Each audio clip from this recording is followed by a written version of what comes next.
Hey everyone, welcome to today's Program Yourself Thin podcast. Today we're talking about being honest with yourself about your weight. Being honest with yourself is probably one of the most important pieces of getting the results you want, and there's a good chance you are not being that honest with yourself. Now, this is coming from someone who has done this for 20 years. I've done almost 6,000 private weight loss sessions. So believe me or don't believe me at your own risk. Some of the key ways that people are not honest with themselves, first and foremost, is that they think they're doing everything that they can to lose weight and they're not losing weight. That's one of the biggest one that kind of creeps up, sometimes obviously, sometimes subtly. We need to understand that your weight is a reflection of the average calories you're consuming. There are some outlier situations that can slow that process down. So some people lose weight quicker than others do. But at the end of the day, your weight's a reflection of the calories you're consuming. And if your weight's not going in the direction you want it to go in, it's because you're consuming too many calories. And the more clearly you see that, the easier time you're going to have, because one of the most powerless thoughts you can have is I'm doing everything I can to lose weight. Nothing's working. Okay. So that wouldn't be true. The next one is that I can't lose weight. And this is kind of a subtle little difference of the first one. I can't lose weight. I can't stick to a plan. I can't do it. And the truth is you can stick to a plan. You're not sticking to a plan because you're not motivated. And this one I know can really hit home because you think because you're thinking about weight loss 24 hours a day all the time that you really, really want to lose weight. When I'm here to tell you that if you're not losing weight and you want to lose weight, it's almost guaranteed because you don't really want to lose weight. You wish you'd lose weight, right? You wish you'd lose weight on a level 10, but want is a real specific word. And you have to compare the want of wanting to lose weight to the want of wanting to continue eating and living the way you're living. And there's a good chance that that want is a lot higher than your want to want to lose weight. And so the sooner you recognize this, the sooner you can fix it. Because if you think you want to lose weight more than anything, you've done everything you can to do and it's not working, and I can't do it, these three beliefs are going to sabotage you. They're going to ruin your chances of success. So start being honest with yourself. Do I really want this? Am I really doing everything that I can to make it happen? And am I following through on it? And when you realize you may not be, it's not about beating yourself up. It's about figuring out how to get to the other side of that. How do I really, really get motivated to master my weight? And when you start asking that question, it's completely different than saying, oh, no matter what I do, I can't lose weight. No, you probably haven't done everything. And so the more honest you are with yourself, the clearer it is what the real problems are. And then you can go to work on resolving them. Otherwise, you can literally stay stuck in kind of your own bullshit your entire life. And so the clearer you see what's going on with you, the quicker you can kind of fix it. All right. So I'm urging you to really be honest with yourself. How many calories you're consuming, how much you really want to make this happen, what you've been doing to make it happen. Start really looking at these factors and get clear on it. And don't worry if you don't really want to, if you haven't really been doing everything, if you haven't really stuck with it, that's okay. Okay. But clarify the problem for what it is, because that allows your brain to kind of at least have the potential to find the solution to it. So I hope this helps you out. If anyone has any questions, feel free to ask them. What's up, Joy? How's it going? Up in Facebook land. We are on Facebook too, which is good to know because what's up, Jody? Yeah, technology's working today. And speaking of technology, right? I mean, I don't know. It might be without TikTok somewhere around here. I don't know where that's going. I don't even know what the reasoning for that is, but whatever. Yeah. So anyways, but I am on Instagram, Facebook, YouTube. I think Instagram's the best place to probably go follow me as well. Just in case they do shut TikTok down. We'll have a backup plan in place. But I hope everyone's having a nice Friday here. And yeah, it's been a funny week with technology. So I got everything back to normal, I think. Is everything working? Sometimes you never know until I go and check everything. No, everything is working here. So back with the lessons. After having a technical break and then just a work break from yesterday. So it's been a funny week with all that, but I hope everyone's doing good. I don't know. Yeah. Here in New England, it's getting nicer weather. It's springtime everywhere. So there's kind of I don't know, there's a momentum and optimism and excitement, I feel, when springtime comes, so I think this makes this a great time of year to refocus on weight loss. I think, I say that I had a lesson one time where it was called New Month's Resolution. I like resolutions. I think people put too much pressure on a resolution. The idea that you're gonna have one resolution one time. Yeah, it's, oh, I changed all these things in my life instantly. If only it were that easy, right? But I like the New Year's resolutions. I think that it's a good thing. The problem isn't the resolution. The problem is your expectation that one resolution one time a year is going to change everything. I think that's the problem. But I think if you start setting resolutions consistently, it's a very powerful part of the process. And so I think that, setting resolutions each month is not a bad thing. Each season, each week, there's never enough resolutions to get focused and motivated on what's really important to you. Okay. So don't just leave that to January 1st. I'm a big fan of setting resolutions all the time. Now I understand I'm going to set my resolutions and I'll stick with them for a little bit and then I'll stop. I'm fine with that. Then I'll set the resolutions again and I'll learn what I learned and tweak and optimize. Again, it's that diet mentality of like, I'm going to do it. This is it. It's horse shit.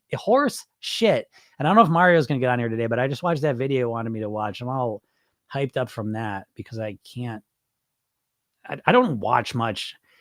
I know I don't watch much weight loss stuff. It's very triggering to me. I really do keep clear of the weight loss world in general. And I have for a long time, to be honest, because the weight loss world is such bad hypnosis for your brain.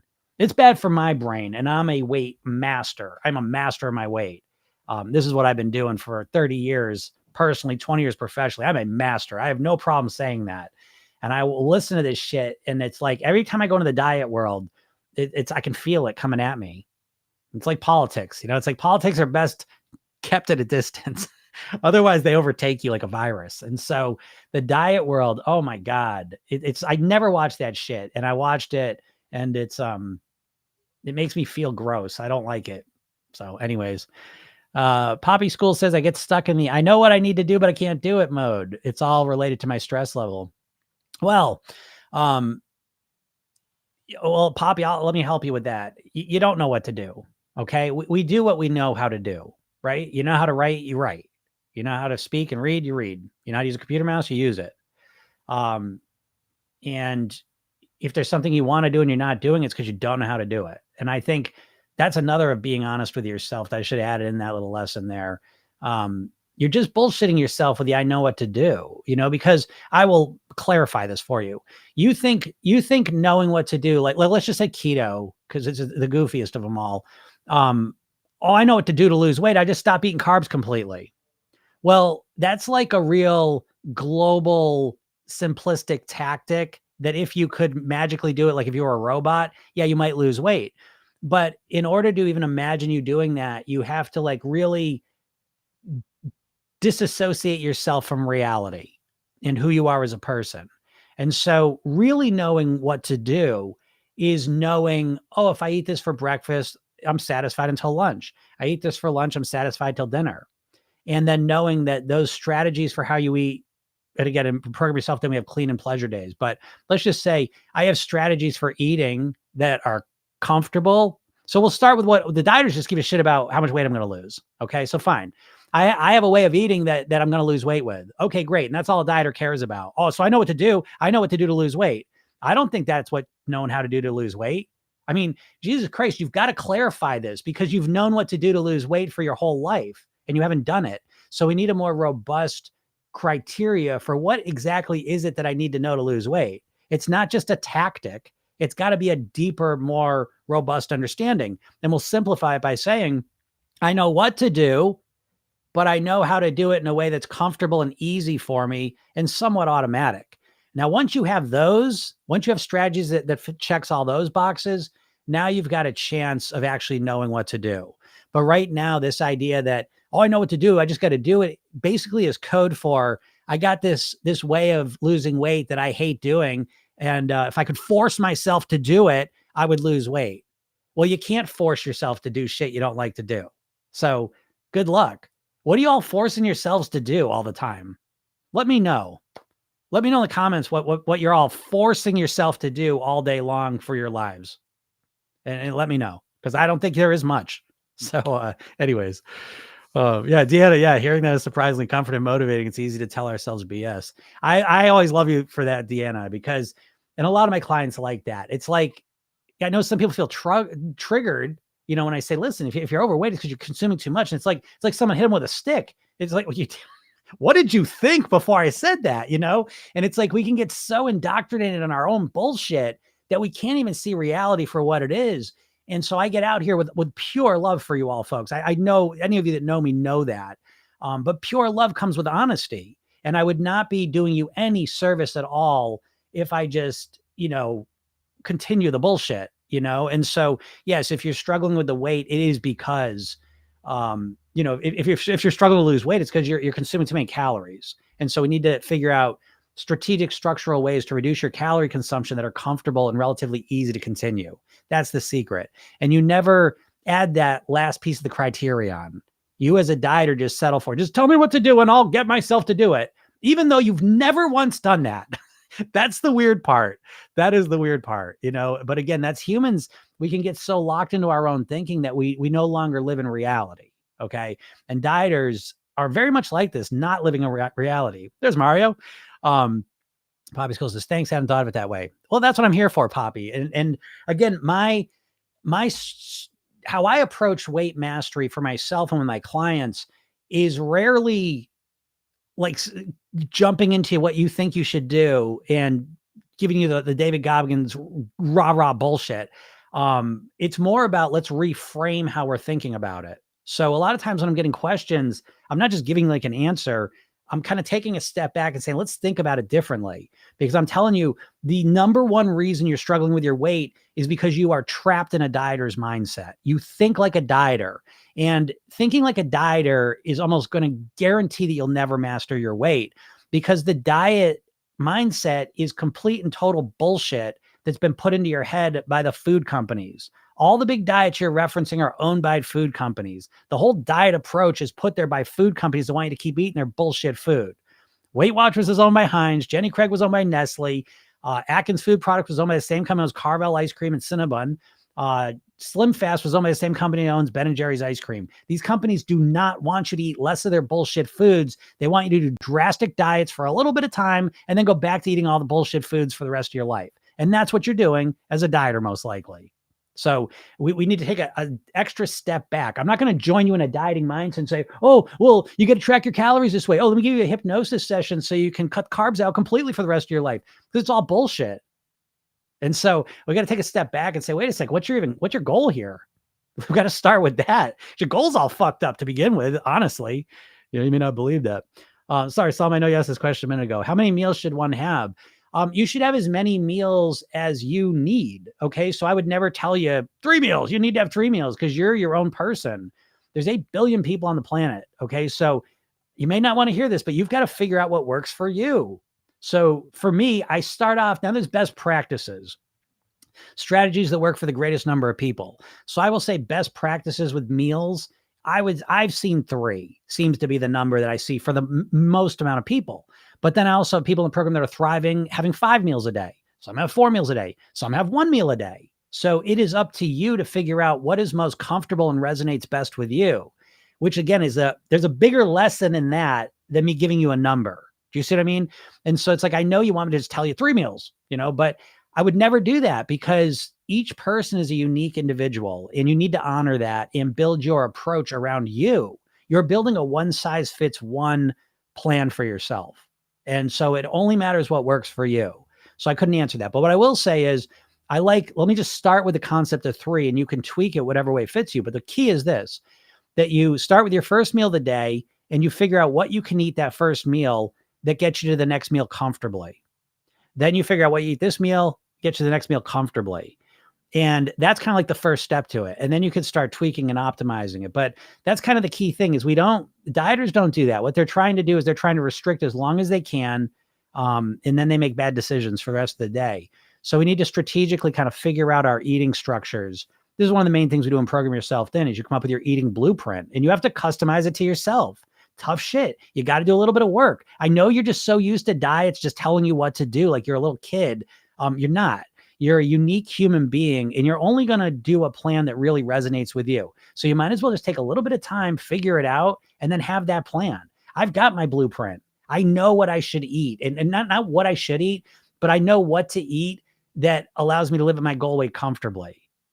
And that includes clean days and pleasure days. I don't restrict. There's not a single thing that I restrict. I don't restrict a single thing. There's nothing I have to give up and not eat. Okay. And so anyone could do that. So it's really up to you, Salma. You got to kind of figure that one out. I know. Oh, okay, good. Let me see. I know some questions. I got to catch my get a little backlog there.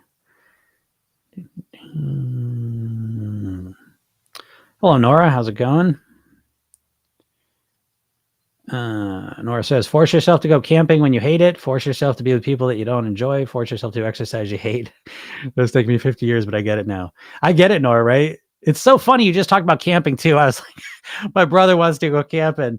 And I've done camp. I got yoga certified. I lived in a tent for a month, and I went and did my hypnosis and NLP certification. I lived in a tent for a couple of weeks. So I loved it then, but I was a bit younger. I definitely find I don't enjoy camping as much as I used to, but it's funny. So my wife's definitely on the fence, not wanting to go. I'll probably force myself to go though, but I think it's worth it. We'll see. But I get what you're saying. Yeah, you can't force yourself to do shit. It's never going to last. You know what I mean? Again, this is that diet mindset that you imagine yourself for the rest of your life just fighting against yourself tooth and nail. What a shitty future that feels like to me. I hate that version. I'm reading a book right now that was sent to me by one of my favorite people here.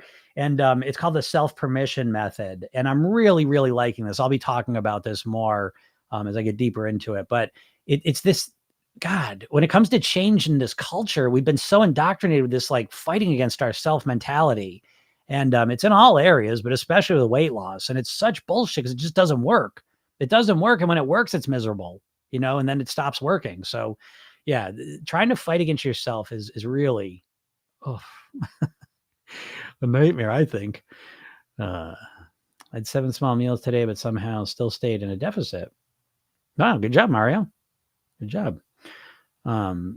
Haley says, very grounding camping, discharge negative energy through contact with the ground. I agree with that, Haley. I do agree with that. It's sometimes, I've gone camping the last couple times and it's been, well, I will say, actually, it's been a little while since I've gone camping, but I'd gone camping with my kids when they were younger. It just, I don't know, the sleep, I was extra tired. Anyways, I guess camping. Suvi says, is keto kind of food a good way to eat? Now, that question I like a lot. I like that question because there's parts of keto I love. If you listen to me at all, I'm always, describing my distaste for the keto method. I think it's the goofiest diet out of all of them. I think the keto diet is number one goofiest diet out of all the diets. Somehow it's the number one. Keto and intermittent fasting are the 2 most popular diets right now, which I think is, if you don't believe me that diet, people's brains are broken when it comes to weight loss, then how would you explain that? How the fuck could keto and intermittent fasting be the 2 most popular diets of this in 2024? And that being said, though, keto type food, keto philosophy, I think is very valuable. I think, I was did a video on this the other day that the number one source of calories for the American adult is baked goods. And so any diet plan that's focused on reducing refined carbs, flour, and sugar is going to probably help you lose weight. Now, that being said, to bring it all the way to the level of going to ketosis takes it to, again, such an American thing to do, to just take something, just such an extreme. It's so weird. So to live your life in ketosis, like it's weird. But if we stop before that, I personally, my clean days, a big part of my clean days is reducing pretty much as much as I can to zero sometimes my sugar and flour intake. That's a huge part of my strategy, but I'm not trying to get into ketosis. I don't imagine myself never eating a piece of pizza again. And that's where things get weird with the keto plan. And everyone knows this. Good Lord. Again, folks, you got to use it as an opportunity to understand how crazy your brain is, that if you've ever done the keto thing, you've done it lots of times. You've tried it lots and lots of times. And sometimes you stick with it a little longer than other times, but it always ends for the same reason, that you don't want to keep it up. That's never going to change. You're never going to do a keto plan and just be like, oh, you know what? Yeah, I never ever want to eat carbs again. Like that's never going to happen to you. It's so weird. And to put that wrapper around it is the part I have the most problem with, not the philosophy of reducing carbs. It's the idea of taking it to such an extreme that you set yourself up to be in ketosis for the rest of your life. It's just, it's so short-sighted. But again, I use that as an example just to show you some of the traps that your mindset has. But good job, Mario. That's good that you found something that might have worked there. Is OMAD diet good? I mean, I would say for most people, it's not going to be very good. But you know, if it works for you and you're thriving and love it, and you just thrilled eating one meal a day, then great. You know, then it could work for you and do it. Keep it up.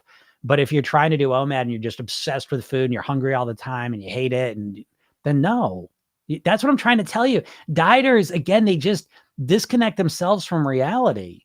You know, and it's like, God, if I hear a dieter say, like, I gotta talk about managing my state. Like when I hear people say like, just tell me what, they hear someone lost weight, right? And so, oh, just tell me what you did. Just tell me how to do what you do. I get it all the time in comments, like someone like, oh, I lost 40, 50 pounds or whatever. Oh, just what'd you do? How'd you do it?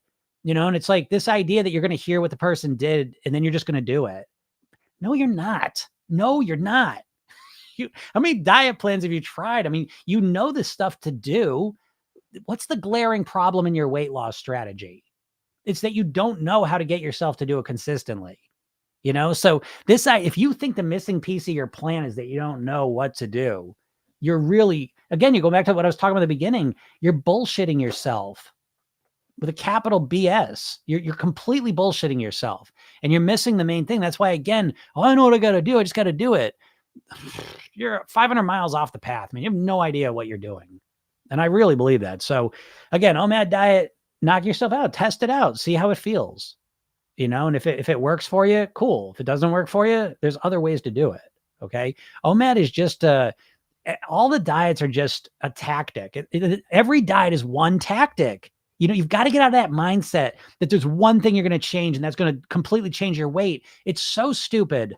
It's so stupid. I just can't even, I hope you all see that. You know, I don't mean to get so worked up about it, but you can't just change one thing and all of a sudden your weight's completely different. Like your weight is a reflection of all kinds of things. Your eating, your lifestyle, your mindset. And again, there's subcategories in all those. So, you know, again, every diet is one tactic. Just eat one meal a day. Just don't eat for 16 hours. Just stop eating carbs. Just stop eating fat. Just stop eating meat. Just only eat meat. Don't eat vegetables. It's always one thing. You need a comprehensive, holistic strategy and approach if you're ever going to master your weight.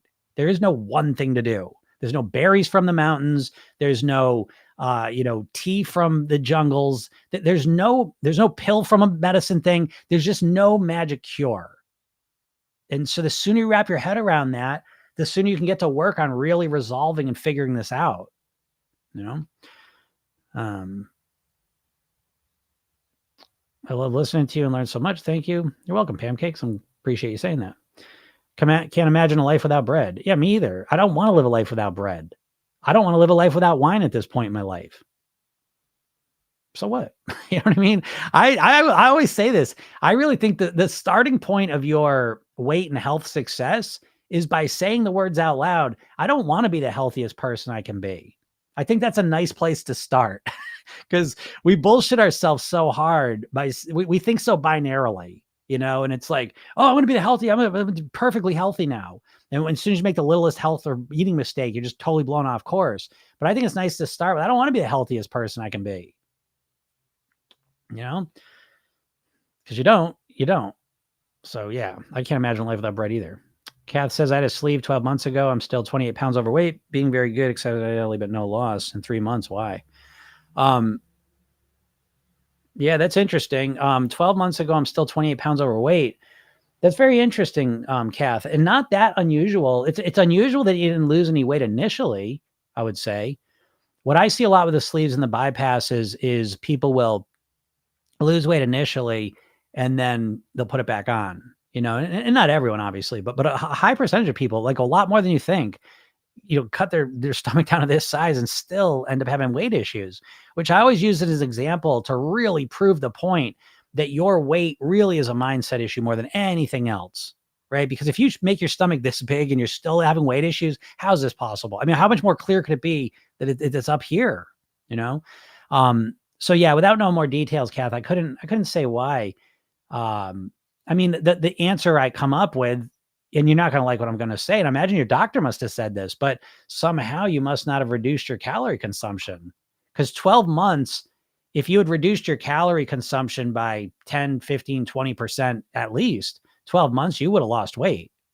So I don't know. Yeah, without knowing more details, that's an unusual outlier kind of situation, I would say. Oh, I see what you're saying though too. Now you say, oh, I haven't lost I haven't lost weight in 3 months. I might have misunderstood that. So I'm assuming you've lost some weight and now it's been 3 months in a plateau. And yeah, well, that's because 3 months, you need to reduce the calories a little more. Haley says, sugar addiction is so hard to break. Why can't I be addicted to broccoli? Good point. I mean, it's true. I've thought that to myself a lot, like why healthy natural foods aren't as addicting as unhealthy foods.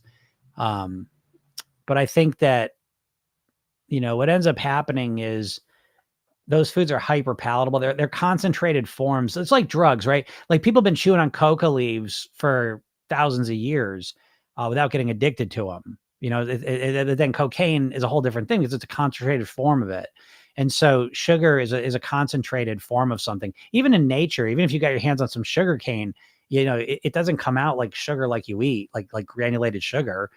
Sugar is very, very processed. And if I gave you sugar cane, you couldn't hand me back table sugar. So again, these foods are very processed, and that processing makes them extra addictive, on top of a little bit natural. So yeah, it'll never be like that. That's just what it is. Yeah, sugar's my kryptonite. Yeah, sugar's a tough one for sure. Yeah, okay, Kat says I lost 112 pounds so far. So Kat, so that puts it in more context. I mean, you've lost 112 pounds over 12 months, which is a lot of weight loss, and here you are 3 months. I mean, I don't know how much you plan on losing, but in that situation, yeah, a 3-month plateau with that, I don't know how far away you're from your goal weight. Mario says people stretch their stomachs back out. Sounds insanely painful. It's not so much that they stretch their stomachs out. It's that they start eating all day long. I've seen people, they'll blend their food up so they can drink more of it. So yeah, it's not that their stomach gets bigger again. It's that their stomach's small, but now they'll just eat all day long. They'll eat super, I don't know. There's a lot of different situations and ways they can do it, but they just keep consuming, but they consume differently because they can't eat a lot at once. So they'll throw up. So, it becomes other strategies, blending, consuming all the time, to keep doing it. Mario says, my theory is that maybe we as humans weren't meant to enjoy food this much. So that's the reason natural foods are very nutritious, but not that delicious.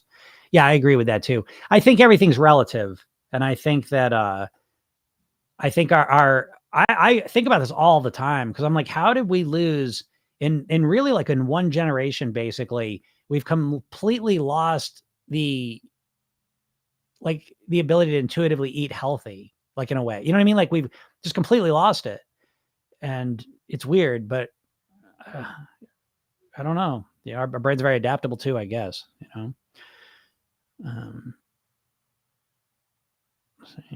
So yeah, Kath, what's your goal? How much more weight do you want to lose? I'm kind of curious about that part. And so Mario, by the way, I watched that video you were talking about, and as I was just saying, I wrote a couple notes here. I didn't enjoy watching that video. I don't enjoy watching weight loss stuff by influencers in the modern world. I don't like it. It doesn't make me feel good. That video didn't make me feel good. So that's my first response. But I was just saying, I don't know if you were here for that part, but I don't really watch common weight loss stuff because I usually don't know what I'm hearing. And I know like what she was saying too, although she had some good points. I will say like she was one of the more interesting ones, but here's the big thing she said. She led with this too. And I wrote this note down that she goes, and this is Mario had been asking me about, her name's like Olivia D'Andrea, I guess. I'd never heard of her before, but she did a video on food addiction. And now I think it's important to pre-frame this, that she made this video about food addiction. She is a YouTuber who is making a video series about her glow up, which is her basically losing all the weight and looking as good as she could. And so right off the bat, I think the motivation was, I think the motivation to glow up created a lot of the problems, you know? And I think her motivation was unbalanced. And I think a lot of people's motivation's unbalanced, where their primary focus is looking better. And there's not really a deeper internal piece of the puzzle. And so I think that's the first problem with her, that she was doing it really to look better. And then it was kind of all backfiring. And I think this happens to lots of people. But anyway, she leads the video off by saying, the reason I struggle so much is because I've let myself down so many times. I just don't trust myself anymore. And every time I start, I wonder how long this is going to last. Now, you can all relate to that, right? You can all relate to, this is your experience. This is your day and day reality with the weight, is that you think about it 24 hours a day about losing weight. But you also know that you've tried so many times to lose weight that you just don't trust yourself anymore. And now, even when you start the plan a day into it, 2 days into it, even if you do well, the voice in your head saying, oh, how long is this going to last? Right. So I hear this all the time. This is everyone says this. You all know this. This is what you're experiencing. And so how do you deal with that? Well, what everyone tries to deal with, and what I heard her doing that, and her dad, again, I don't know. I don't want to judge a guy based on 5 seconds of video, but the dad was trying to do the same stuff. He caught her eating one time and she's lying to him. And he's like, come on, think about the fat around your organs, and don't do this, and stop doing this. And, it's what people try to do. I know he's trying to help, but a lot of times how people are trying to help you, how you're trying to get yourself to do things, is completely giving you the opposite effect. It's doing the exact opposite effect, which is the point I want to bring up to you, that if you feel like you think about weight loss all the time and you're not getting the results you want, and partly it's because you don't trust yourself anymore because you've tried it so many times and it hasn't worked. And now, thanks, Jody. And now you don't trust yourself. And when you do start, you're always in your head, how long is this going to last? How do you fix that? Well, I will tell you how to fix that immediately, instantly. Stop fucking dieting. Okay. Stop dieting. Because as soon as what she's doing, what I hear, as soon as I hear that, I know that whole thing. Oh my God, I'm going to try it again, but I don't trust myself. I've done this shit so many times. Done what? What have you done so many times? I've tried so many times. Tried what? To lose weight. How? Dieting. You keep doing the same fucking thing, expecting this time's going to be different. It's not. You're down in a hole. You can't do it anymore. You cannot do it with dieting at this point. If you are 50 years old, if you're 40 years old, 60 years old, you've been trying to diet for 30 years and it hasn't worked, it's never going to work for you. It's not going to work for you now. Exactly for this reason. It doesn't work to begin with. So I want to take you off the hook, but you're onto it. You know it doesn't work.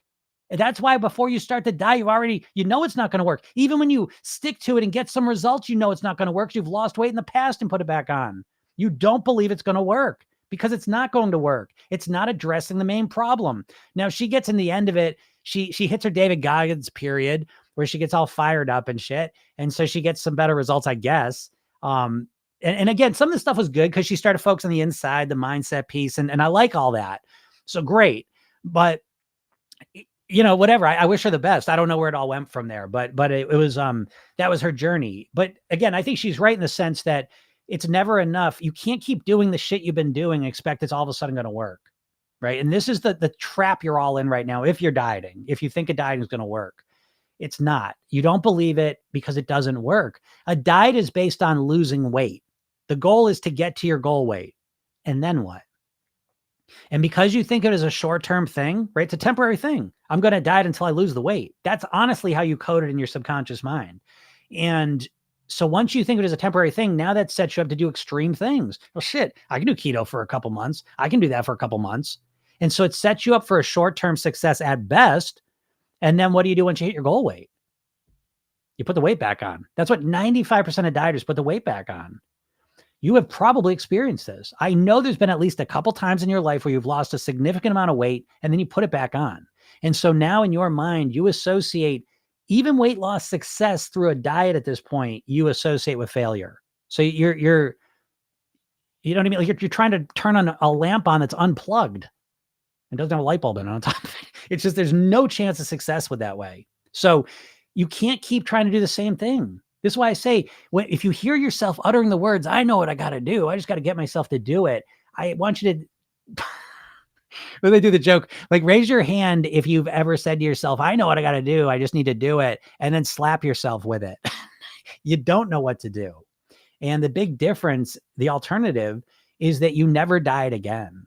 And you never focus on your weight loss again. You focus on weight mastery. I'm going to master my weight. I'm going to commit myself to mastering my weight. I'm going to master my mindset, my lifestyle, my eating so that I can live at my goal weight for the rest of my life on near autopilot. That's what I want to do.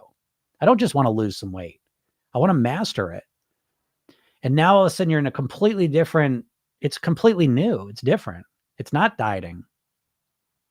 So that's what I think about that. Just more of what I always say anyways. But I just found that whole thing depressing, and I find all that stuff depressing. And she says, whatever. It's that whole influencer culture. It is so toxic. Jesus Christ.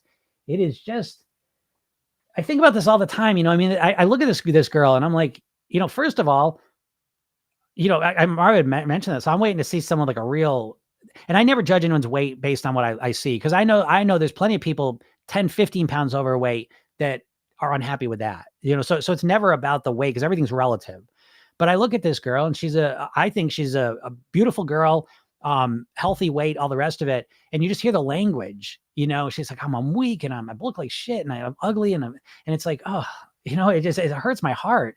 And I know a lot of people are going through this, and especially young women, but that's just a little commentary on where we're at. I think we all know that, but it's just, I hate seeing it. It's such a sad place for people to be, which is why I do this. I tend to focus more on older people because I'm older and I prefer working with people usually 40 plus, you know, but there's people that are, I work with some younger people too, but I prefer the 40 plus thing typically because it's easier to get them focused on the real motivation, you know, which is your functionality, your independence, your ability to continue moving and thriving as you get older. You know what I mean? It's like, oh, I don't know. I don't know.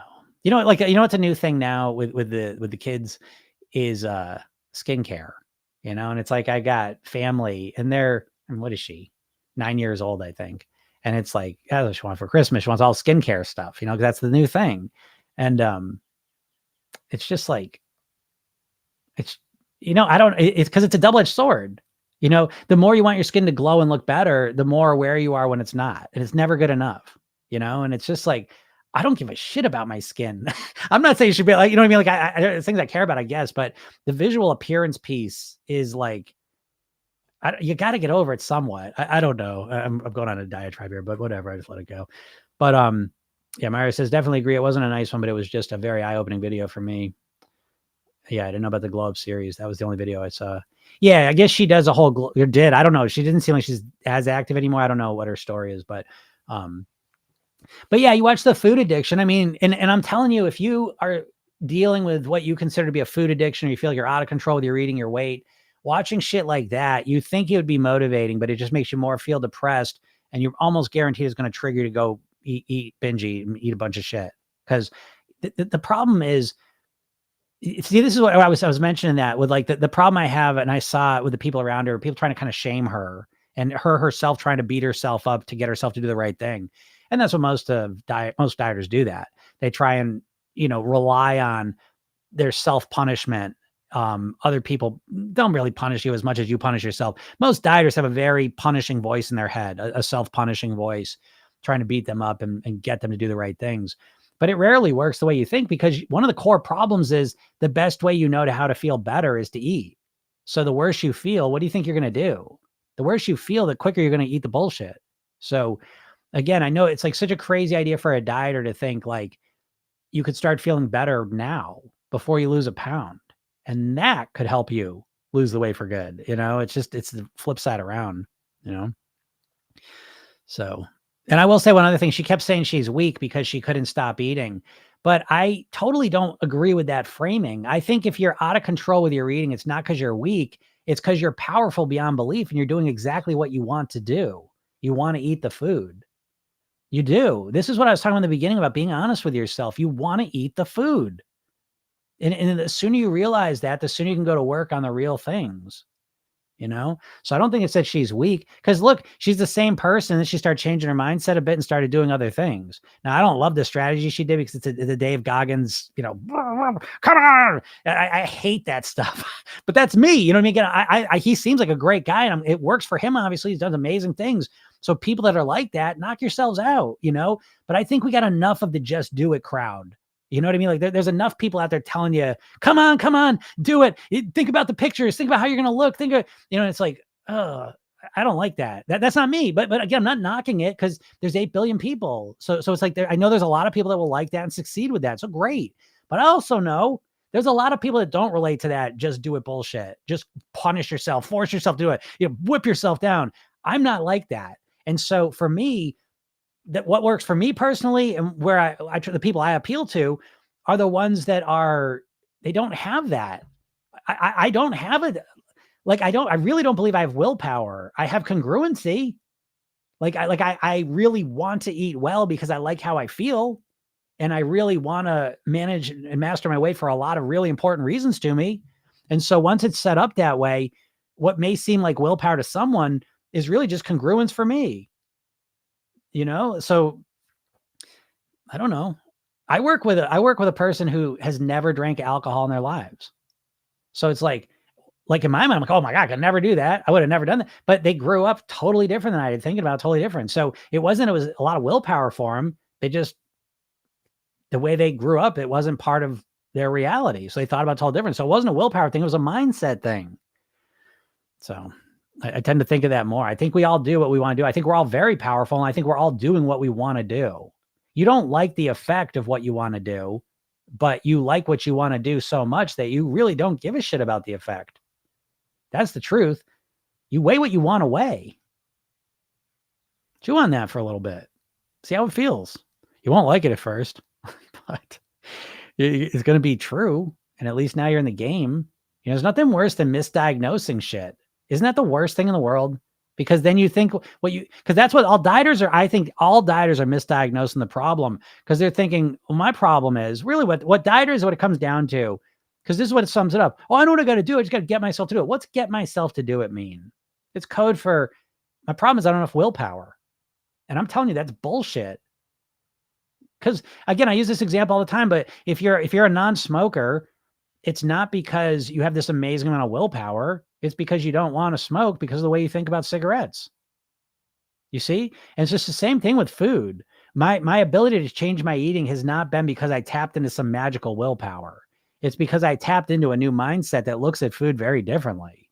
I don't feel the desire for fast food and processed food that I used to feel. My desire has gone way down because I think about it differently. That's 90% of the work is my mindset. The cravings and desire have been way reduced. Do you get that? You all are cranking your desire and cravings way up and expecting that you're going to magically have some willpower to fight against that. It's never going to happen. Deanna says, this is why you're so helpful. The doctors and crazy fitness people are so extreme. We need to be kinder to ourselves, and you make it practical and straightforward. Thank you, Deanna. Yeah, I agree with that. You said it better than I did. Yeah.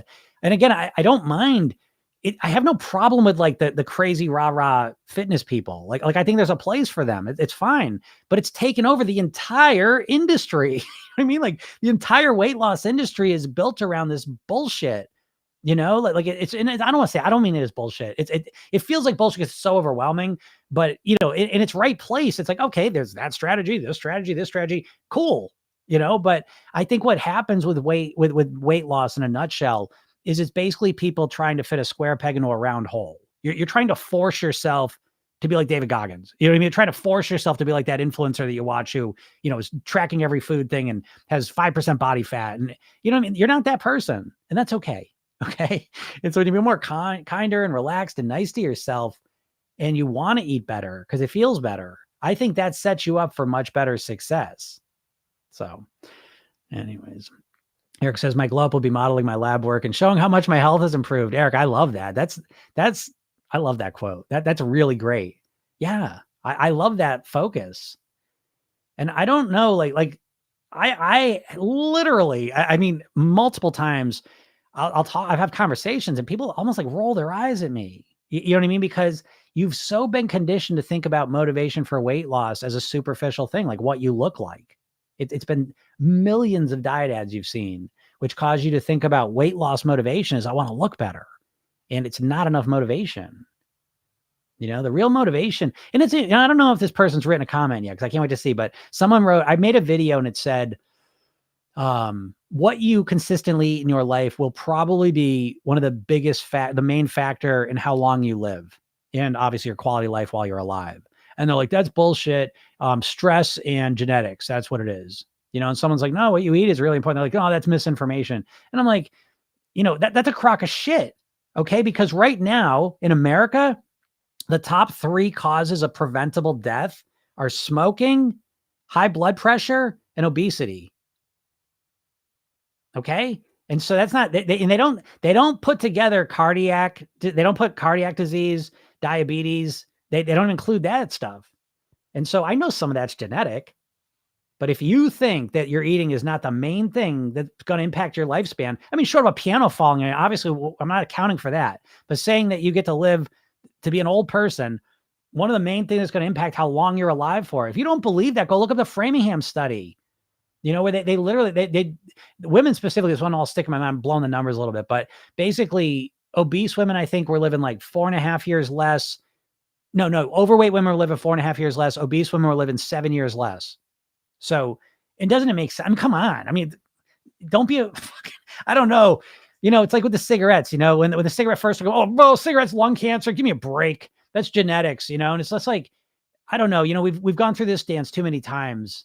I have no patience for dipshits that, whether they're just ignorant or just being dipshits. I don't know what the point of them saying stuff like that is, but why would you say that your eating doesn't even matter? It's like, anyways, I got on a tangent, but that was right before I got here. I didn't know if they were getting on this call. I was hoping they're getting on the live so I could talk to them, but anyways, what's up, Bonnie? You're struggling. What's going on? What's happening? The not trusting yourself anymore is so true. It's insane. Yeah, exactly. You're not going to trust, but the not trusting yourself is because you're dieting. That's what I'm trying to tell you.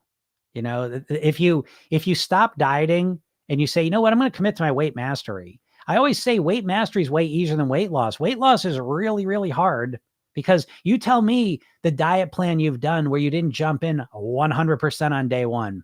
What diet plan have you ever started that you started off kind of slowly and built yourself up? Please write it in the comments. Let me know. I'm serious. I'm going to get right to the comments in 1 second. Write down the diet you've done. You know what? I'm going to do you one better. You write down the diet that you're even familiar with, where you don't jump in on day one 100%. Let me know a diet that you start off slowly and build up. Please. I'm genuinely asking you. Please, anyone. Write it down.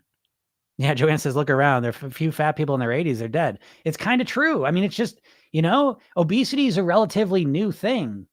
It really is. I mean, there's always outliers, but you've seen those pictures probably like 100 years ago, the guy that'd be in the sideshow, right? The fattest man in the world.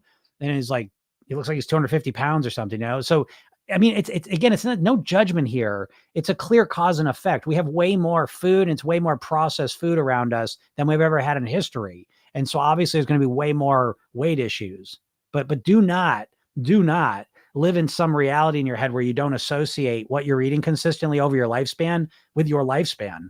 I don't know, that level of disconnection is terrifying to me, Belle says, I follow her. She gained some weight back, but not all.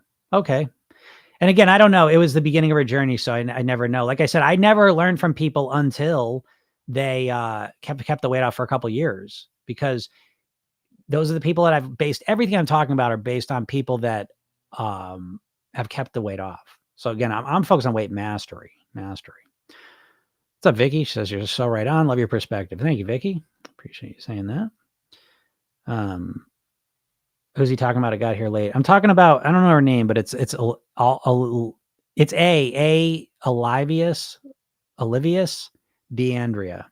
food addiction, you would see it. But again, I found that video to be depressing and it was hard for me to get through it. I told Mara I'd watch it. That was the only reason. I would have turned it off. But that being said, I do this shit all day long. It's hard for me. It's hard for me to hear broken mindsets about weight loss for a while. Like I have a hard time with that because I start hearing things that I don't like. I don't like influencer culture. I don't like low key glorifying food addictions. She wasn't. She's just. I find it. I find this with online stuff and just influencer social media. It's like I clearly she had a food issue there. Okay. But it's always gets a little wonky when you got like an issue and you're also videotaping and making a YouTube channel about it. You know what I mean? Like it's blurry. I don't know what the intentions are. I don't know if things are being over. I don't know. Like I don't love it. But anyways, teach your own. Go check it out and see what you think yourself. Yeah, Bonnie says older here. Yeah, when you're older though, I love. Now I will tell you, I think I'm an old soul because when I was 19, I was thinking this way. I was thinking, how can I master my weight? I want to be at my goal weight for the rest of my life. How can I keep my weight where I want to be? How can I be active, moving, all the rest of it? So I've been thinking about myself being in my 90s for the last 30 years. But when you start getting to 50, if you have not been thinking that way, it's a lot easier to start thinking. I hope, again, I will tell you though, I said I'm talking on my ass here because I have had so many conversations with people in their 50s and 60s, 70s sometimes, and they're still fixated on how they look. And it's like, listen, you can want to look better. I'm not taking that away from you. I'm saying, please add in the big fucking piece that from this point forward, from the time you get to be 45, let's say, you better start paying attention to what you're eating, your weight, your health, if you would like to have a nice quality of life as you get older. So I don't know. I don't know why people aren't as obsessed with that as I am, but I don't know. What's your take on staying overweight? Is your mind protecting you? I mean, that's maybe, but that's a simplistic way to explain it. I think there's just a lot of reasons why people are overweight. I think the big one, if I want to boil it down in a nutshell, I think if you're overweight, it's because it's not that you want to be overweight, although a lot of people literally want to be overweight. But I think a lot of people, so I mean, you could say it's protecting yourself, but that doesn't give you a lot of like understanding. It's kind of a vague concept. So I think some of the big ones are that I don't think you know how. I think the vast majority of people do not know how to control their weight.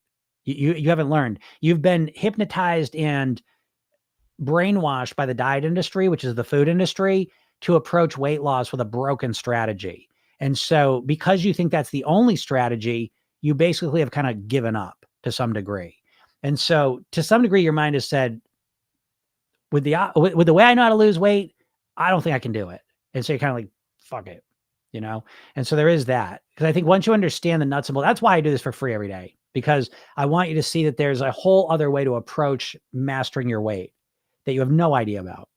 And once you understand that, it starts to give you more, you start to feel more empowered because you start to realize, oh, there's other pieces of this puzzle I've never looked at.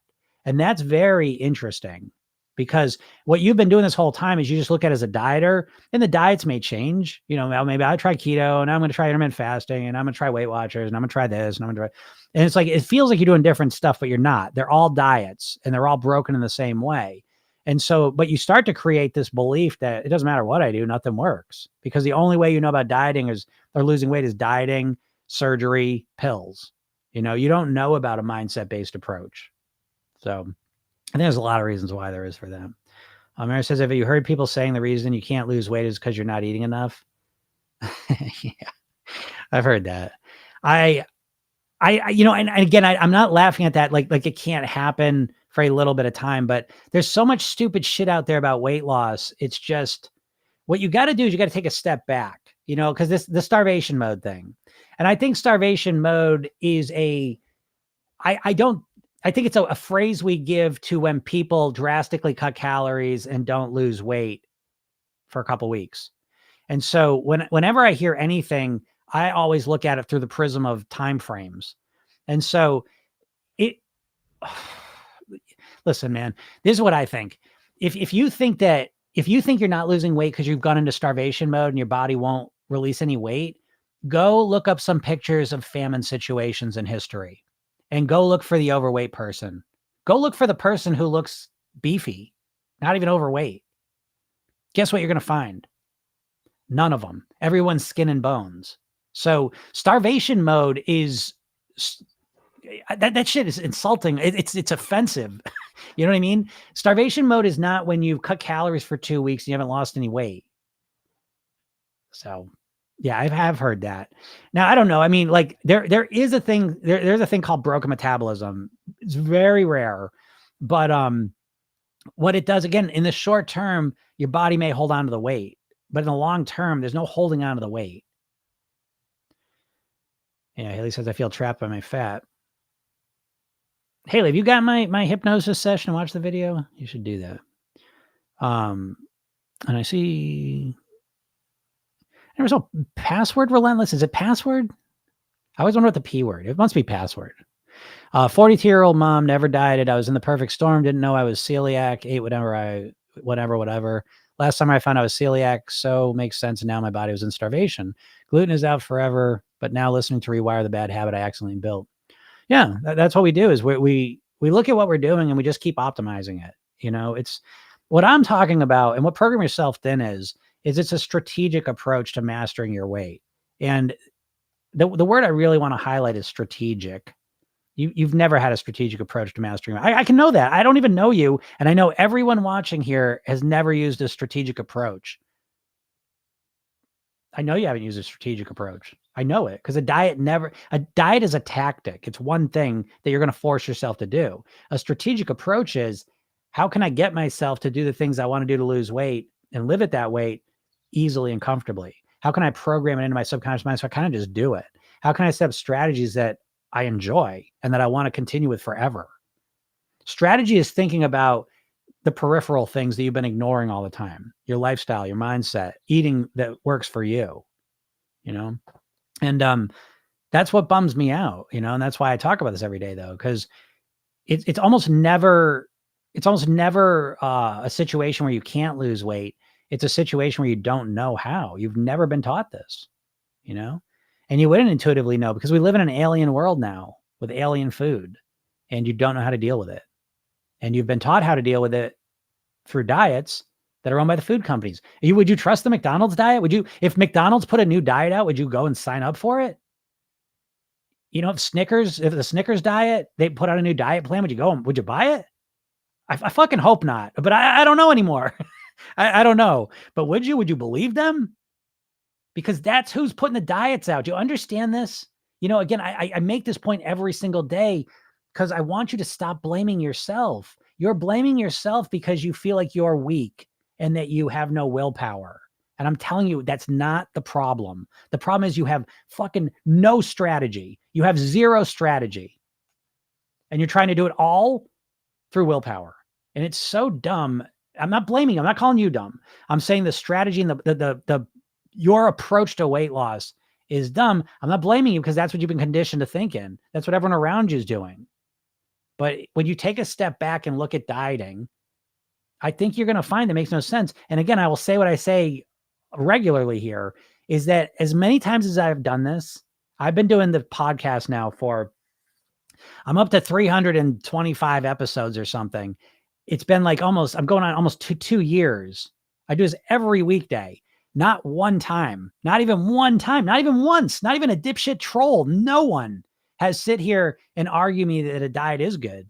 I find that absolutely fascinating, you know, because I'm being a bit confrontational with diets. Am I not? Right? Not one time.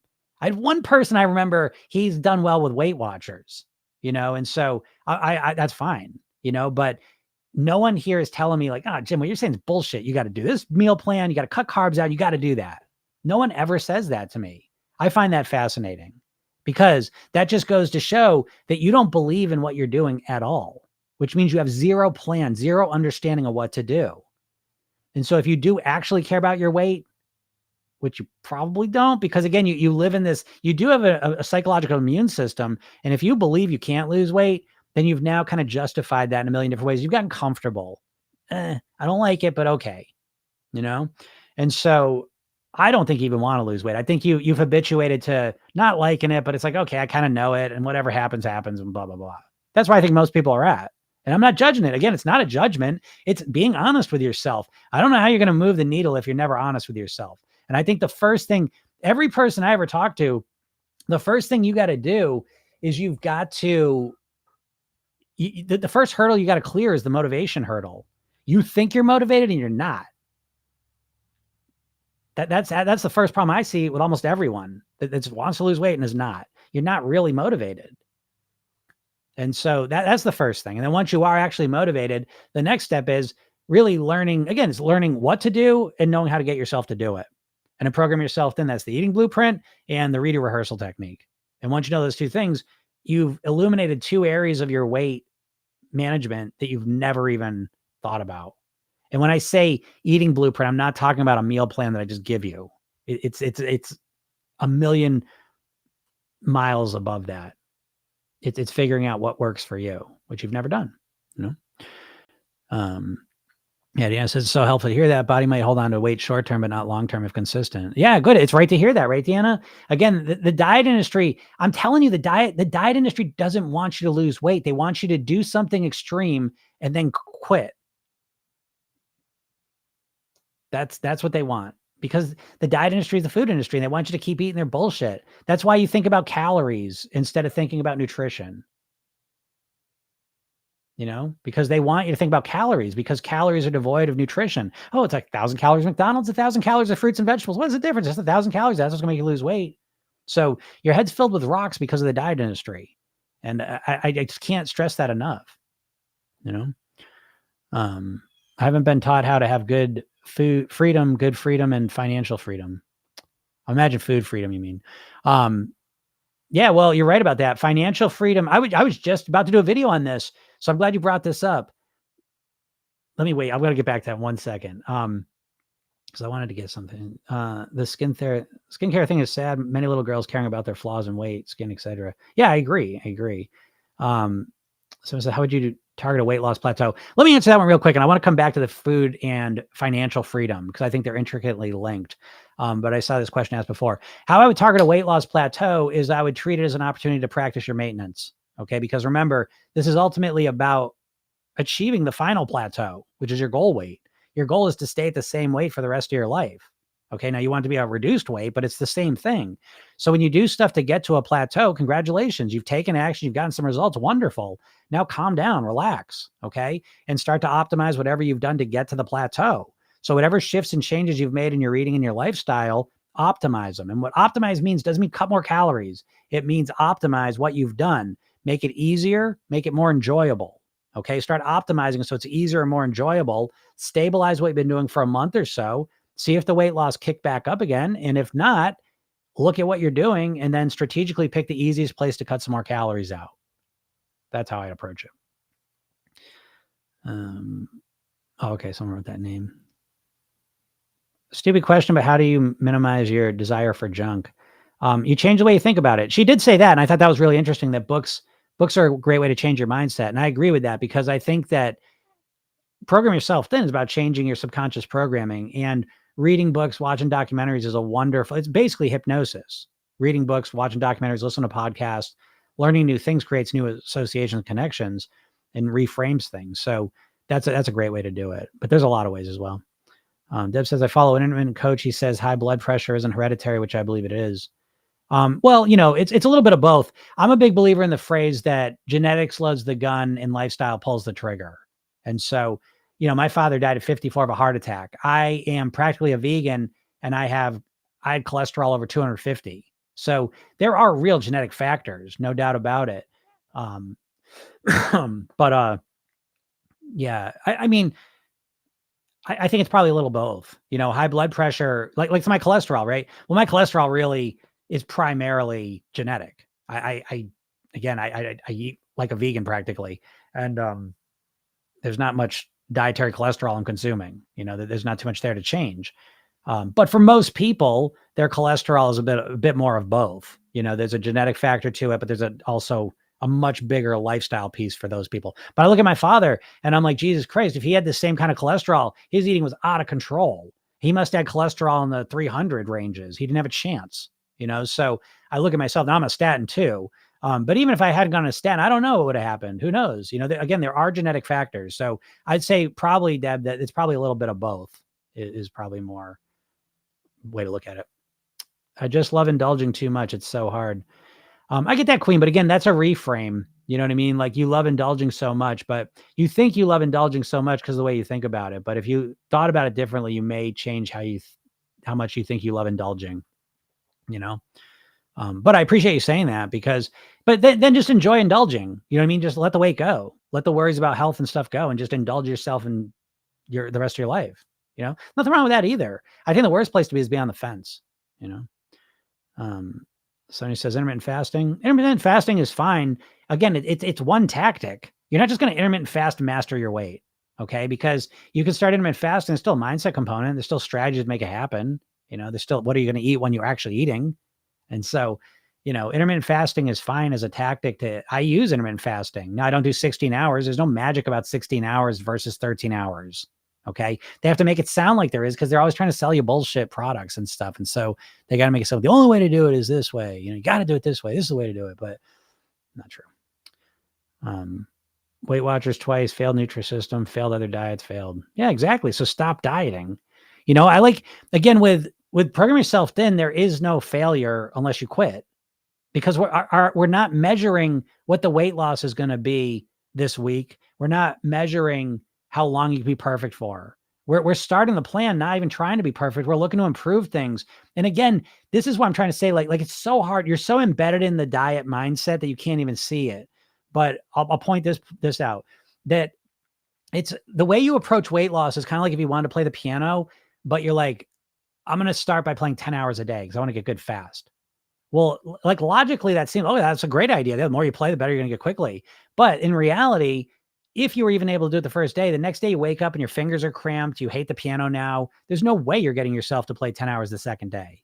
And that's kind of where the diet approach is at. You might be able to do it for a little while and then you can't keep it up.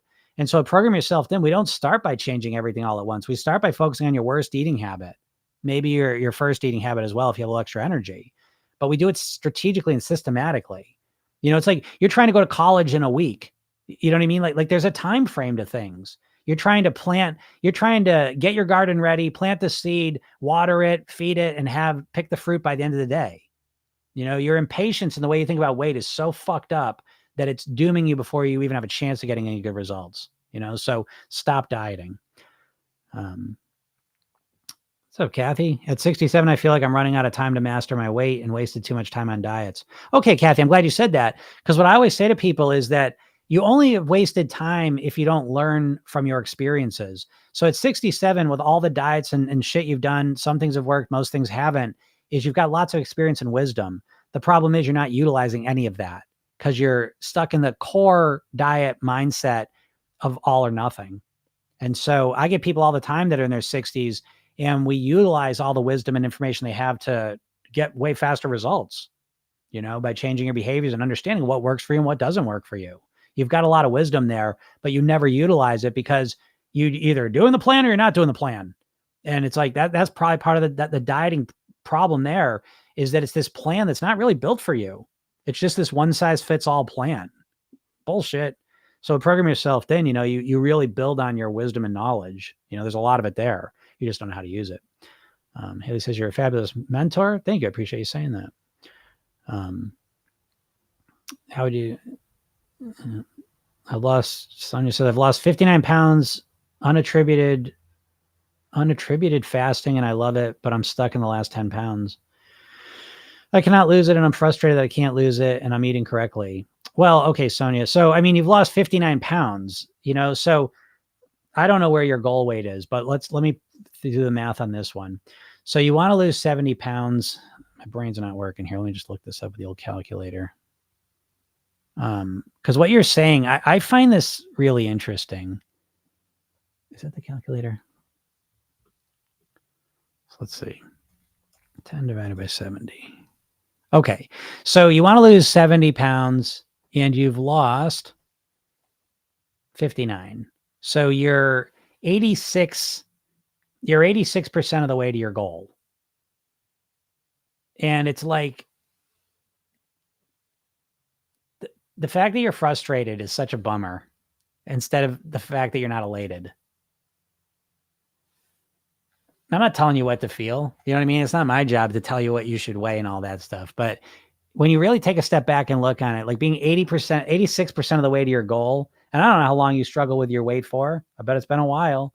I bet when you started 59 pounds ago before you lost a pound, I bet you would have thought losing 59 pounds, you would have felt amazing. And now here you're obsessed that you get 10 pounds more you want to lose. And it's like, it's completely nullifying all the success you've achieved. You know, this is part of it. You know, this is what I mean. I had someone the other day that outdid you. I can't remember the numbers now, but it was somewhere in the ballpark. They'd lost 109 pounds, I'm thinking, I feel like, and they want to lose like another, like 7 pounds. And it's all focused on that. Why can't I get there? Who gives a shit? Because I'll tell you what, Sonia, you're not, no, 10 pounds. What do you think is going to be so different 10 pounds from now? Do you know? Now, I'm not saying that you shouldn't lose the 10 pounds. What I'm saying is that 10 pounds is probably going to take 2-3 times longer to lose than the 59 pounds lost. This happens.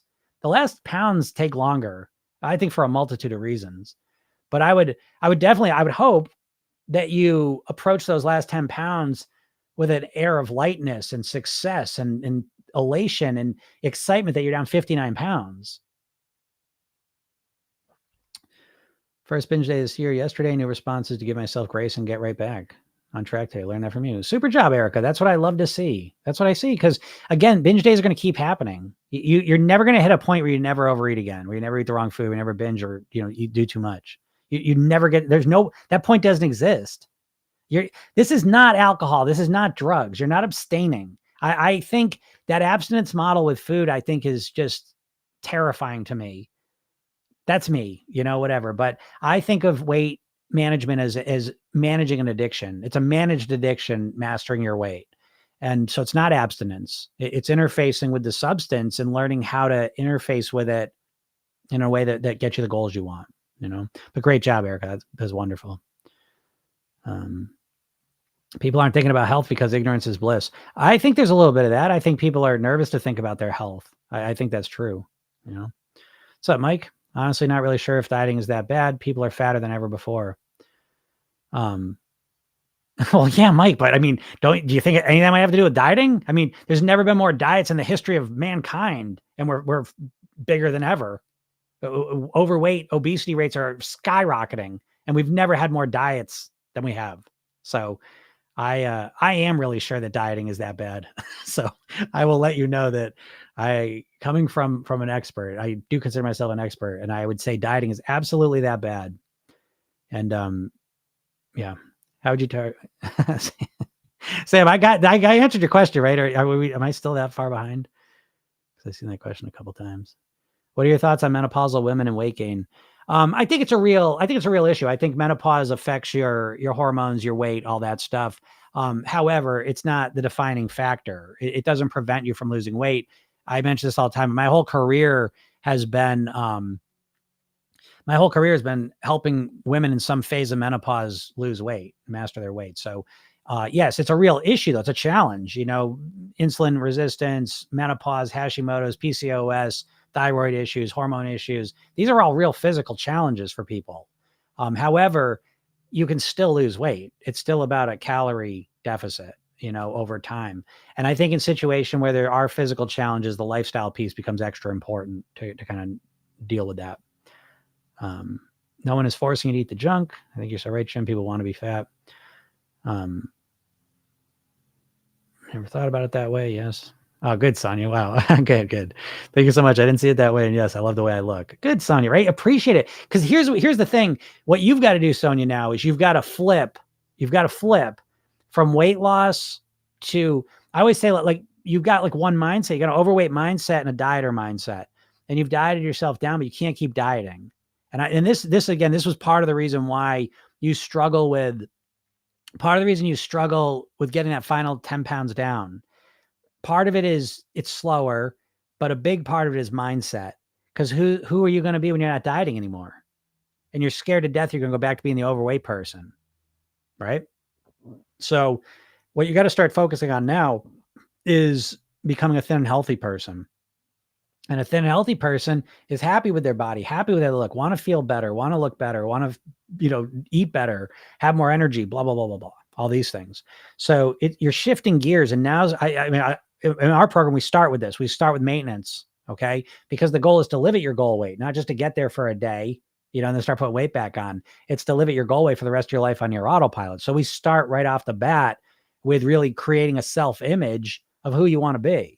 And so you got to catch up a little bit with that. But it's now about, you got to stop, because I can already tell, because I knew about the way you said it. You're putting the screws to yourself. You're being real strict with yourself to lose the weight. And now you're trying to be even stricter to lose the last 10 pounds. But that's a dieting mindset. And so what's going to happen when you drop the 10 pounds? What are you going to do then? Yeah, it's a different thing. So you got to start working on thinking of yourself as this thin, healthy person. And I'd start that now and use that mindset to achieve the final 10 pound that you want to drop, with the price of groceries, we're all going to lose weight. Yeah, you're here, right? I say that all the time. I don't know how the hell people are eating what they're eating. Between meat and processed food, they really, just like drug dealers with the processed food. It's like, it was always so cheap. And now it's like, holy shit. I was at a store there. The candy bar was like $2.50 or something. When I was a kid, it was like 70 cents, 50 cents. They really cranked the price of all that shit up, just like they do, just like a drug dealer, So it's tough. Vicky says, I had a little gelato last night as my grand finale with dinner, and weight stayed the same. There you go, Vicky, right? That might be a profound moment for you, right? Because you're right there, Vicky. You're right there. It's one little tweak in the behavior and you're at your goal weight. So that's a big deal. Do you have ideas for insulin resistance protocols? Oh yeah, for sure. My whole life is built around insulin resistance protocols, because I think most people don't even understand insulin resistance, diabetes, glucose, which is so crazy. I mean, diabetes numbers have skyrocketed. It is jaw dropping. Every day I think to myself, I'm going to print the map out, and I never do it, but I got to do this so I can show you guys every day this map of the overweight obesity rates increasing and the diabetes rates and how they've increased. And it's just amazing that during this time, we know nothing really about diabetes and glucose and insulin and all this. People have very little context about it. So yeah, I mean, long story short, when we eat all food, eventually it turns into glucose, most of it. And every cell in our body can use glucose. It's the main source of energy for our body. And so flour, sugar, for example, these are powdered substances. When we consume them, we get blood sugar spikes. Okay. The glucose spike levels go up quick. Okay. Because it's quickly absorbed. It's different if we eat I don't know, just even vegetables, fruits, right? Natural foods, they take longer to absorb. So it's a slower increase in glucose, a more slow, steady increase. But so with modern foods that are really processed, sugar, flour, especially, we get blood sugar spikes. And these are very unnatural. We've never done this in history. Again, I always joke, I'm going to drop you off in the woods. You couldn't spike your glucose levels. Short of finding a beehive, and eating honey, you're not spiking your glucose levels. You couldn't even do it. And so now we live in an environment where we could do it 6-7 times a day, maybe. And so every time we spike our glucose levels, we usually overshoot the insulin, because what happens is glucose is toxic at a high level in our bloodstream. And so the pancreas releases insulin, it goes in our blood, and it basically clears the glucose out of our bloodstream. You could think of insulin like a key that unlocks the cells and pushes the glucose in there. And so what happens is it's like the tsunami effect. That's the big problem. If you get 4 inches of rain over a week, it's not a big deal. The system can handle it. You get 4 inches of rain in an hour, it overwhelms the systems. And those numbers might be off a little bit, but you get what I mean. And so it's this tsunami effect that you're doing to yourself daily, multiple times, a lot of times. So it's so toxic to the system, because high glucose levels are toxic. High insulin levels are toxic and inflammatory. So in my mind, I'm very, very, very aware of not wanting to spike my glucose levels all the time. I do it occasionally. So occasionally doing it doesn't seem to be that big of a deal. It's when you're doing it. I mean, I'd have sugar cereal and toast with peanut butter sugar for breakfast. Then I'd have a muffin, donut, croissant for a snack.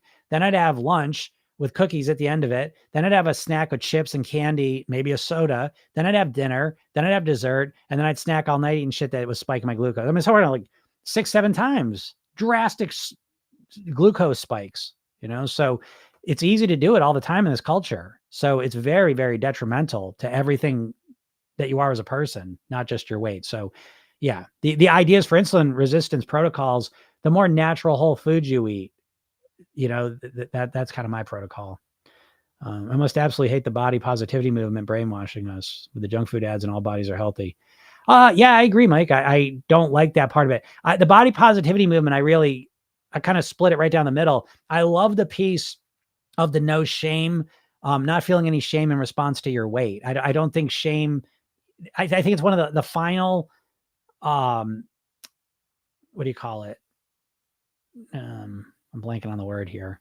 Discriminations, I guess, but it's one of the last discriminations I think we accept in society. And so I'm glad that that's being addressed, because you should never feel shame based on your weight, in my opinion. Um, I hate that part of it. On the flip side, though, I also don't think it's healthy, and I don't like that messaging. And a lot of that messaging, a lot of that body positivity movement is co-opted by the food industry, and they're pushing it's healthy because, and that I was saying this when Oprah Winfrey did her special there. What Ozempic's trying to do is they're co-opting the body positivity movement of getting rid of the shame and the stigma, but then they're also saying being overweight's unhealthy. So they each got kind of different takes on the whole thing, but I've seen no evidence that being obese is a healthy thing at all. So again, I don't, that messaging, I think people, people swing wildly from one thing to the other and they go whole hog into the other thing, but I have not seen any evidence that it's healthy. So I don't like that either, that part of it. I do like the positivity part, that you feel empowered and beautiful and successful no matter what your weight is. Okay. Because there's a lot of reasons why you're dealing with it, so I like that part of it. Don't like that other part. Thank you for answering my question. You're welcome, or Rolo. So I'm in full blown menopause and I was able to lose it. Yeah, there you go, Sonia. And that's what I mean. I want you to hear that menopause thing is more often than not what I see. Yes, I think you do need to tweak things. I think all of a sudden things you did when you were in your 20s, it's different now. I think that's real. But I think there's ways to deal with that lifestyle wise that kind of mitigate a lot of the menopause symptoms. And I think more often than not, it's a belief. And you start to believe I'm in menopause, and then all of a sudden you're blind to all the extra eating you're doing. That's what I think more often than not, you know. Raj says, I don't want to lose weight, but reduce body fat percentage from 23 to 17. Any suggestions? Yeah, I mean, shift up, if you don't want to lose weight, you want to reduce body fat, start working on building muscle. You're probably still going to have to reduce your calorie consumption. And then get a real reason why, that's more, figure out why you want to do that. Heather says, when I switched to maintenance, I felt liberated. Doing the work I used to feel afraid. Yeah, I agree, Heather. Yeah, that's it. It's so much of a mindset shift. If you start with maintenance in mind, which we do in Program Yourself, then we start with maintenance because that's the goal. I don't give a shit. I think the worst thing in the world is to lose weight and put it back on. That's one of the most devastating experiences. So again, day one, we're starting with maintenance in mind, that you want to live at this weight forever. And yeah, it's work, like, in a way, but it's work that makes sense. It's a system and it's an approach that makes sense. I think what you're all, most dieters are just trying to take one big swing at it and fix it. And it's like, it's such a childish way to approach your weight. It really is. Again, I'm not blaming you for it. You've been conditioned to think that way, but it's very childish. Like, it's not a system that's based in reality. You get no tools that are really help you really succeed with the things you need to deal with. Marissa says, what is the best way in your opinion with environment, like seeing fast food everywhere, what to do? That's a good question, because those environmental cues are very, very impactful, especially if you eat those foods and you want to stop eating them, and then you're triggered by them all the time. So that's a big part of Program Yourself then as well. Ultimately, what you're thinking in your head, how you respond to the triggers is going to dictate your weight, in my opinion. So it's hard. What I would say is this, and this is a little cop out, but I got to get out of here in a minute. And it's a longer explanation than I can do right now. But go to my bio, click the link, get the hypnosis session. It's free. But watch the video I made for you. If you watch that video, it'll explain what I'm talking about in more detail, and it'll give you more understanding of that answer to that.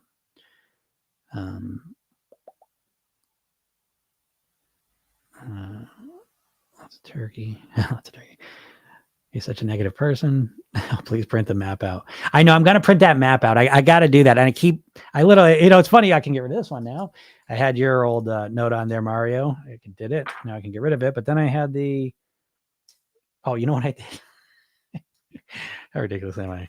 It's right there on that one. But then I wrote something on the other side. So I'm going to put the map up because I really do want to show you guys that every day because it's a paradigm shifter. When you see this, it's shocking. I find. Orlo says, how do you know you're insulin resistant? My doctor says there's no such thing when I asked about it. There's no such thing as insulin resistance. I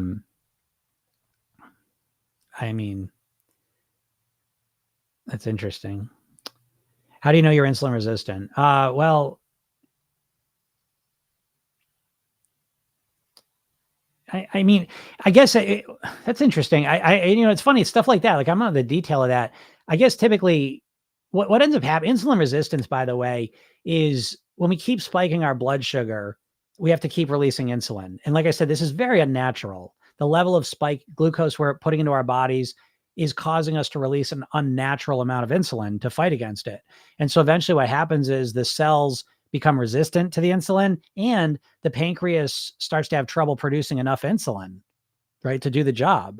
And so, yeah, now that I think about it, I guess when they're doing blood sugar readings, right? So if your blood sugar is high, again, a lot of times I'm assuming it's because there's starting to become this resistance and you're not producing enough insulin. So I'm going to look into the more details of that, but that's very interesting. The doctor says there's no such thing as insulin resistance. I don't know what that means.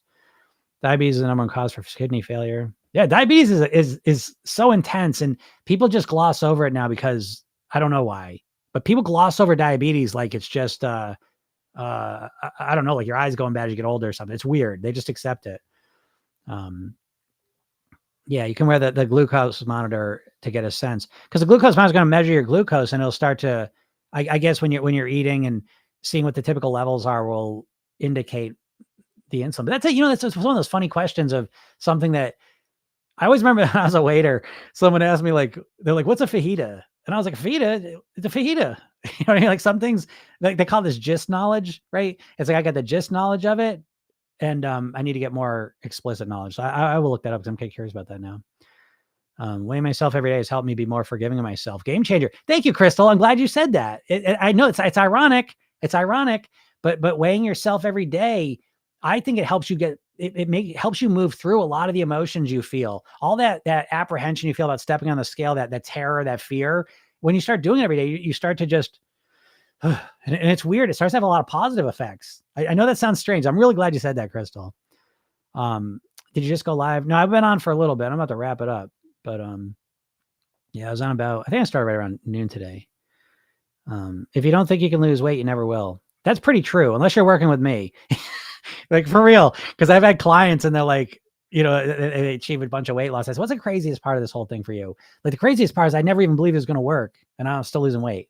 But that's when you're actually working with me because I can, I'm right there on the scene, doing what I'm doing. But yeah, for the average person, if you don't believe it, you won't do anything. I mean, I think that's the reason why I think to myself all the time. I'm like, I got people listen to podcasts, listen to my stuff constantly, and it's like they haven't gotten the program. And I'm like, I get when it was originally like to work with me, it was $1,000. You had to get the group coaching, all the rest of it. But now it's $300. You can split up into payments. And I'm like, I can't believe it.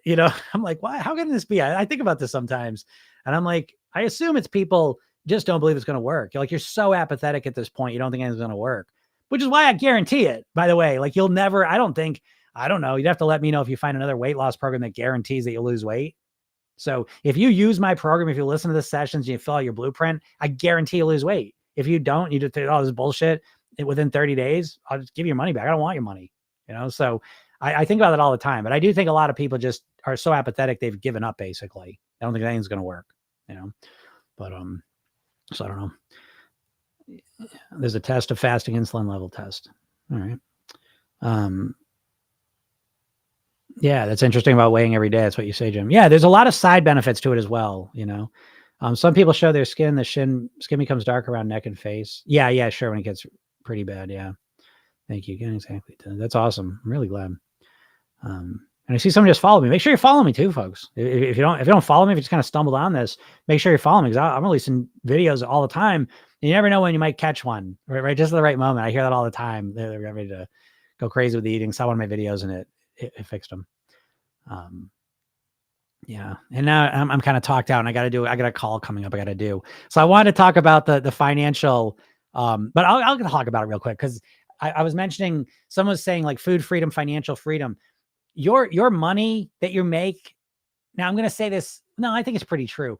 Your money situation, your weight situation they're similar, which isn't to say, I work with a lot of people that are extremely successful financially and struggle with the weight. So I'm not saying if you can do one, you can do the other. What I am saying is they're very similar, because they're both means to an end, meaning that you could have all the money in the world. Doesn't mean you're gonna be happy. You could be at the exact weight you want to be. It doesn't mean you're going to be happy. They're means to an end. And so the way in which we create the financial freedom we want, the weight freedom we want, the way we do it is really the secret. It's not just getting to the goal. And understanding this is really important. And one other piece to that, so that's just like a kind of a big picture thing. But one specific piece underneath that is that the way you frame your goal. So with weight loss, what you don't realize is that your weight loss goal is extremely impoverished, right? Because you're obsessed with losing weight. And I'm going to put it in a different frame so you can see how impoverished this is. It's kind of like if you want to achieve financial freedom, but your only goal is that I just want to get out of debt. I just want to get out of debt. I just want to get out of debt. Now, I'm not saying, like, if you're in debt, getting out of debt's a wonderful goal. And it's a wonderful feeling when you achieve it, granted. However, it's an impoverished goal, because which would you pick? Would you rather just get out of debt, or would you rather be rich and wealthy? I think the answer is obvious. Okay. So do you just want to lose weight? Because just losing weight, again, your subconscious mind codes that as, I just want to get to my goal weight. And then there's nothing after that. This is why I very clearly state my goal for you is not just for you to lose weight. My goal is for you to get to your goal weight and then live the rest of your life at your goal weight on near autopilot. And I add that piece because you never think about that piece. You're obsessed with just getting out of debt. And it's not that exciting, because subconsciously, if you just get out of debt, if you don't make any more money, you're probably going to get more debt eventually, So it's not that exciting to just get out of debt. Don't get me wrong. It feels better than where you're at. I get that. And it's an initial goal. I understand that too, but it ain't the ultimate goal. And so you're better off when you state the ultimate goal. I want to be rich and wealthy. And the first step is I want to get out of debt, which again, I don't necessarily say that would be the first goal. If I want to be rich and wealthy, my first goal wouldn't be to get out of debt. My first goal would be to start being able to earn more income, but that's another story. So the point is, though, that the goals we set really influence the results we're going to get dramatically. And when it comes to weight, you've got to move beyond just wanting to lose the weight and into how you want to live the rest of your life once you get to your goal weight. And you're not doing that. Okay. So start to do that more. It's going to be really helpful for you. All right, everyone. Malayaka, how you doing? All right, I'm going to get out of here. So again, if you're not in my world, please go to my bio, click the link, get the hypnosis session, watch the video I made for you, read the emails I send you, and listen to the podcast. Podcast is Program Yourself Thin on all the major platforms. We're live every day, Monday through Friday, on TikTok, Instagram, YouTube, and Facebook. But go follow me on Instagram, because again, we don't know what's happening with TikTok. It might be gone. So if you enjoy these lives, because I do them live over there. So if you ever have questions or whatever else, you can always find me on Instagram. Search Instagram, Program Yourself Thin, and I will magically pop up. Go follow me over there, just in case they shit can TikTok. All right, everyone, have a super duper weekend, and we will talk soon. Bye.